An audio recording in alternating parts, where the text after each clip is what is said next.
coup d'État au Dahomey. Nous l'avons appris cet après-midi, il a eu lieu cet après-midi d'ailleurs. Le président Ahoma Degbe a été renversé aujourd'hui par l'armée.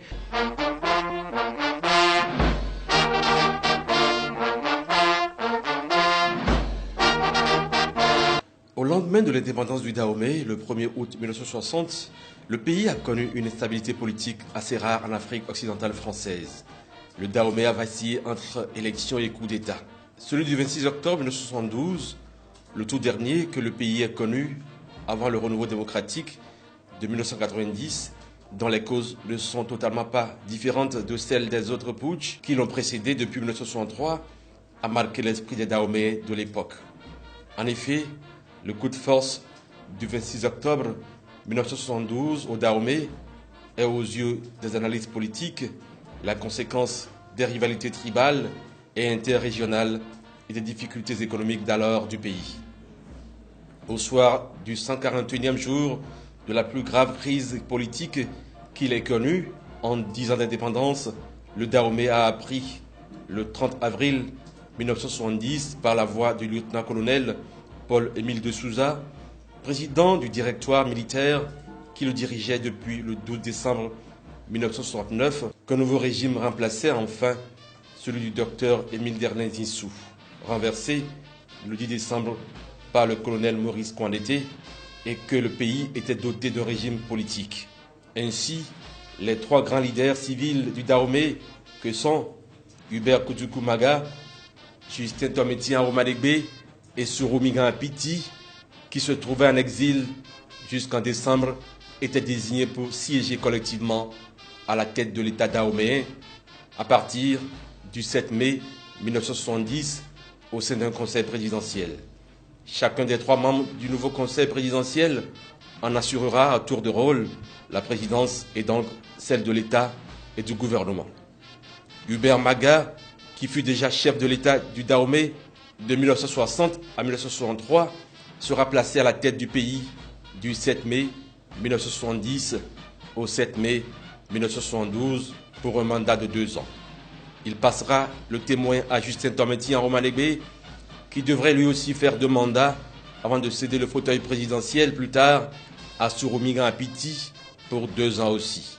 Le conseil présidentiel était une sorte de succédané ayant l'avantage, selon le lieutenant-colonel Paul-Émile de Souza, de refléter les réalités du Dahomey telles qu'elles étaient apparues au cours de l'instructive crise politique que venait de vivre le pays.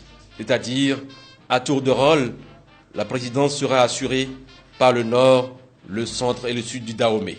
La plupart des officiers étaient loin d'apprécier le fonctionnement du système tricéphale qui tenait les rênes du pays. Nombreux étaient aussi les officiers supérieurs, conscients que cette situation ne saurait s'éterniser davantage.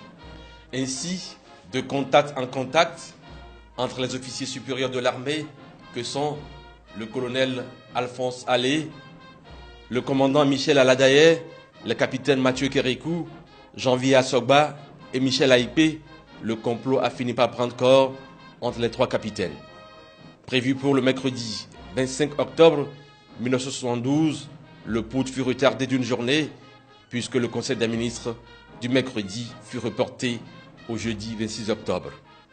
Commandé par le capitaine Janvier Assogba, accompagné de son adjoint Michel Aïpé, les putschistes s'ébranlèrent de leur base de Ouida en début d'après-midi pour Cotonou.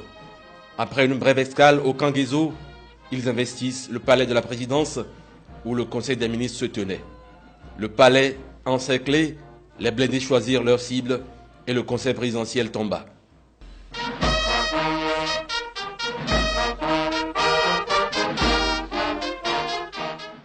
À Radio Dahomey résonnait de la musique militaire. Après la réussite du coup d'État, Mathieu Kérékou fut désigné pour lire la déclaration. L'armée s'engage solennellement à donner au peuple dahoméen l'espoir d'une aube véritablement nouvelle. Vive l'armée, vive la révolution, vive le Dahomey, Cotonou, le 26 octobre 1972.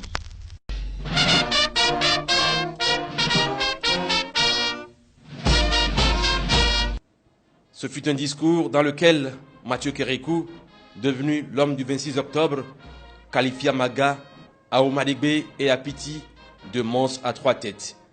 La formule du conseil présidentiel pour les putschistes est providentielle pour ceux qui ne se conçoivent dans la nation qu'à la tête de l'État.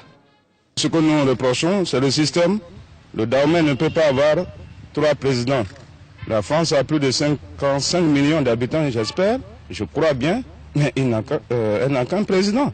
Alors qu'au Dahomey, on est à peine 3 millions, 3 présidents, c'est trop. Nous sommes assez pauvres pour avoir 3 chefs. Il n'y avait pas d'autorité de l'État. Donc ces 3 présidents ne se reposaient sur rien d'abord.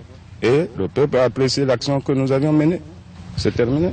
Il n'y a qu'une enquête d'entamer encore. Nous n'avions pas le temps de faire des enquêtes pour le moment. Pour nous, ce qui nous intéresse, c'est le redressement économique de notre pays. L'homme du 26 octobre prendra véritablement ses marques le 30 novembre 1972. La branche ne se cassera pas dans les bras du caméléon. Le Dahomey sera commandé et dirigé par le gouvernement militaire révolutionnaire dans la sagesse et la dignité.